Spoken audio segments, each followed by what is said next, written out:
Amajjii 29 2025 akkam jirtu daawwattoota keenya oduu yeroo kana isinitti himaa oduu waliinan Geetoo Lamaayyooti.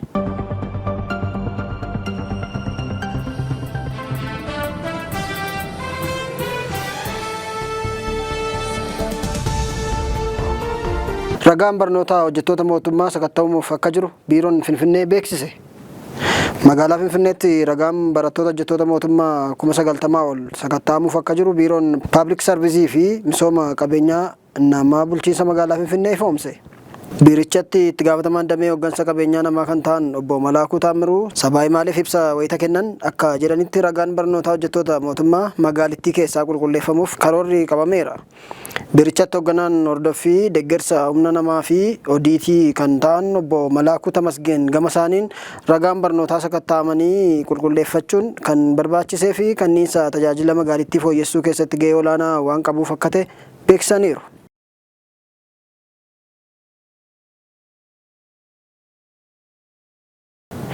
Mana barumsaa namoomaa biyya kana keessatti banuuf hanjiraa jedhe Waldaan Fannoo Diimaa. Waldaan Fannoo Diimaa Itoophiyaa barumsa namoomaa as keessatti yeroo jalqabaaf eegaluuf hanjiraa jedheera. Mana barumsaa kanaaf kan oolu ijaarsisuuf akka jirudha kan inni beeksise. Waan jedhame kanaaf kan oolu manni barumsaa tokko magaalaa Finfinnee naannoo Saaris jedhamee waamamutti ijaaramuu eegalameera jedha waldichi. Keessatti kan baratamu gosti barnootaa 9 qophaa'ee hundinuu simisteera 2 waggaa tokko keessatti ni xumurama jedhameeras.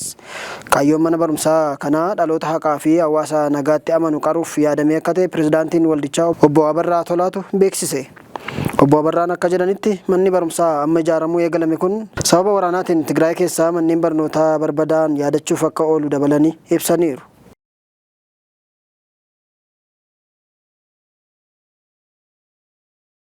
Kibba Itoophiyaatti jiraattonni aanaa Gazzee sababa sigigala afaan buqqaan hidhamuun dhaga'ame. Bulchiinsa naannoo Kibba Itoophiyaa godina Goofaa aanaa Gazzeetti ganna darbe keessa lafti sigigaatee lubbuu namaa galaafatee hedduu isaanii qe'eef qabeenyarraa buqqisee ture. Sababa balaa sanaan abbaan warraa 627 gargaarsi namoomaa ga'an akka isaaniif kennamaa hin jirre sabaa himaalee adda addaatti himaa turaniiru.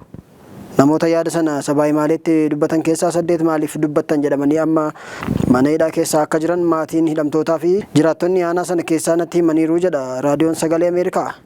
Hanqinni nyaataa fi dhugaatii akka jiru akkasumas manni ijaarameera jedhame himames haga yoonaa kan hin xumuramnee fi dunkaana jala daaffatanii jiraachaa akka jiran waan himaniif hidhamanii jedhu jiraattonni. Kana duras haaluma wal fakkaataan buqqaatonni 5 hidhamuu buqqaatonni aanichaa himaniiru. Warra gara qe'ee duriitti deebi'uuf yaalan keessaa kan du'an akka jiranidha kan ibsame. Lammiileen Itoophiyaa Ameerikaa irraa humnaan gara biyyaatti deebifaman adda baafaman.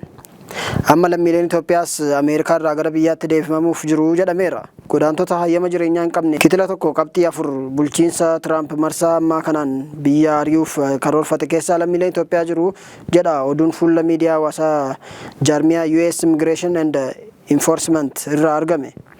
Murtee bulchiinsa Doonaald Tiraampiin lammiileen Itoophiyaa 1713 ta'an waraqaa hayyama jireenyaa hin qabne gara biyya kanaatti deebifamuuf jiru. Oduu keenya ittaanuun Doonaald Tiraamp hojjettoota federaalaa hojii akka dhaaban gaafatan warra eeyyee jedheef waanan kennuun qabaa jedhaniiru. Waajjirri pirezidaantii Ameerikaa hojjettoota mootummaa federaalaa biyyattii hojii gadhiisuu fedhaniif mindaa ji'a 8 fi faayidaalee garaagaraan kennaafii jedheera. Kaleessa malee dheengaddaa ergaan karaa iimeeliitiin hojjettoota federaalaa kitilootaaf ergaan hojii gadhiisuu feetaa jedhu ergameera. Abbaan eeyyee hojii gadhiisuu hin fedhaa jedhe deebise akka lammata waajjira sanatti hin deebinetti mindaa baatii 8 fi faayidaalee fudhatee gara manaatti kabajaan geggeeffama. Kan gadhiisuu hin fedhu jedhu immoo kaffaltii tokko malee ni ari'amu.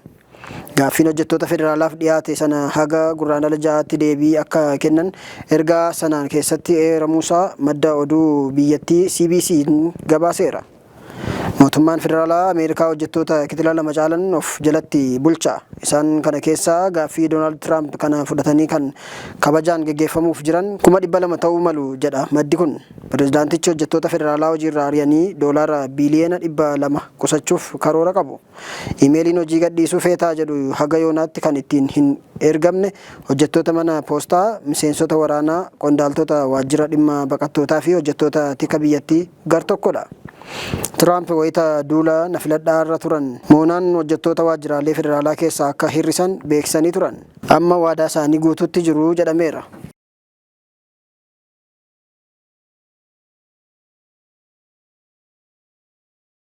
Oduu keenya xumuraatiin Filisteemonni Gaazaa keessaa gara biyya biraa akka deemaniif Doonaald Tiraamp gaafatan. Filisteemonni Gaazaa keessaa Ijiptii fi Joordaan keessaa akka qubsiifaman pirezidaantiin Ameerikaa gaafataniiru. Pirezidaantichi Filisteemonni kan nagaa ta'an yoo Gaazaa gadhiisanii Ijiptii fi Joordaan keessa qubatan akka ta'e gidduu kana haasawaa godhan keessatti yeroo lama dubbataniiru. Pirezidaantichi Filisteemonni Gaazaa keessaa buqqa'an Ijiptii keessaa akka qubsiifamuu qabanii fi gargaarsi barbaachisu hundi isaanii fi pirezidaantii Ijiptii Abdul Fattah Al-Siisiif akka kennamu beeksisaniiru.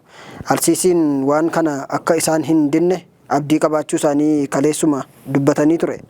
Isa dura immoo Filisteemota Gaazaa keessaa Joordaan akka ofitti fudhattee qubsiiftu akkasumas gaafataniiru. Gaaffiin Tiraamp kun bakka hedduutti battalumatti muffii dhalcheera. Gibxii fi Joordaan waan ta'uu danda'u miti hin yaadinii jedhan wayita deebisan. Liigiin Arabootaa immoo dubbichi mirga Filisteemotaa kan sarbuu fi biyya kan isaan dhabsiisudha jedhee cimsee balaaleffate. Barreessaan dhaabbata mootummoota gamtoomanii Antooniyo Guuterees warra yaadicha akka malee abaaran keessa jiru. Erga Hamaas Koloolessa 7 Israa'el weeraree namoota 200,000 ajjeesee 250 butee deemeetii Israa'el Gaazaa keessaa Filisteemota 47,000 caalan ajjeesteetti. Akka ministeerri fayyaa Gaazaa jedhutti warra kana keessaa harki caalaan ijoollee fi dubartootadha. Maanguddummaa Ijiptii fi Kaataariin akkasumas deeggarsa Ameerikaatiin Hamaasiif Israa'el sadarkaa sadiin lola guutummaatti dhaabuu fi walii galaniiru.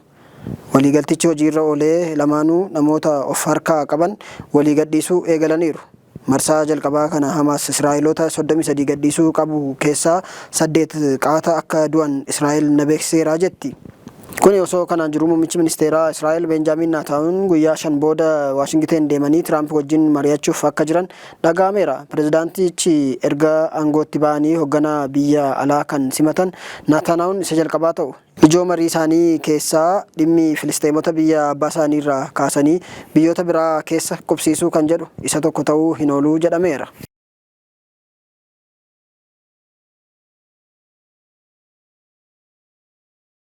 Egaan daawwattoota keenya oduu keenya har'aaf qabanne kanumaan goolabneerra turtii gaarii qabaadhaa.